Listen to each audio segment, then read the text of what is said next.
Welcome to Module 4, and this is tools and resources for learning difficulties. I know most of you feel like, are there any tools? Yes, there are tools.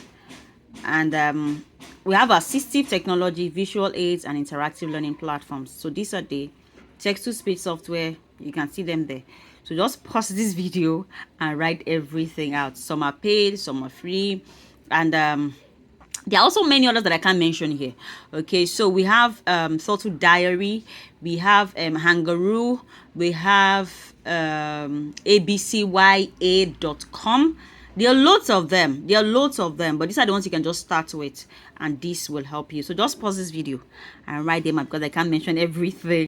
Okay, so for like I said, and when they start learning when they start fearing or having the fear of learning, then learning will never take place. So every time, just look for new method, keep going at it, look for new ways, and then understanding will happen. Then lastly, use positive reinforcement to encourage participation and effort. Number 5, flexible assessment method. Assessment always shouldn't be written, homework, classwork. No, it might be an oral presentation, it might be project, it might be artwork, it might be like you have to find different method. It might be video presentation, it might be come and touch it on the board, come and complete this on the board. It might be teach your next person. And you just need to find, you have to be very creative and innovative as especially in the educator. Then it is last under this part on our flexible assessment is allow extra time for tests and assignment. And you just need to create a system where adaptation. So here you need to create a supportive learning environment. You have to have a flexible method of teaching. Flexible assessment means flexible seating arrangements, flexible learning method, flexible delivery method. Because you can't say that's what they do, and so no. For the children to learn, for children to learn, they need to feel welcome. Adaptation must be setting. For your teaching method or style, delivery must accommodate them. That's what we call adaptation. Where accommodation and modification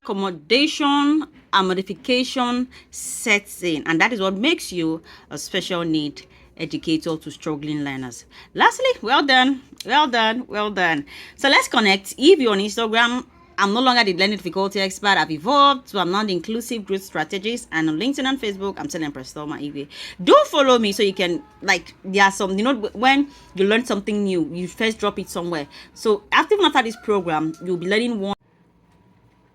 Okay, so here too, these are the tools. We have multisensory learning tools, we have reading and writing support, and we have behavior and emotional regulation. So these are the tools you can use to make your class all inclusive. So for fonts, if you're going to be using a font for a child that cannot read well, just use Open Dyslexic font if you're designing their slides or something, or you're printing out a flashcard, or use Lexent. Then what prediction tools, like tell the parents to come with a tab for them, and on your tab you can download these things. Also, you can get them games. Okay, so these are the materials you can use. Go and source them out and see what they look like. Then your tasks. Use 2 to 3 of the above tools and resources. What should you look out for? Functionality, how does the tool work? Effectiveness, how does it support learner with difficulty? And then the practical application, how can it be integrated into classroom activities? Do this and send at the end of the day to the group, to be precise. Send it to the group.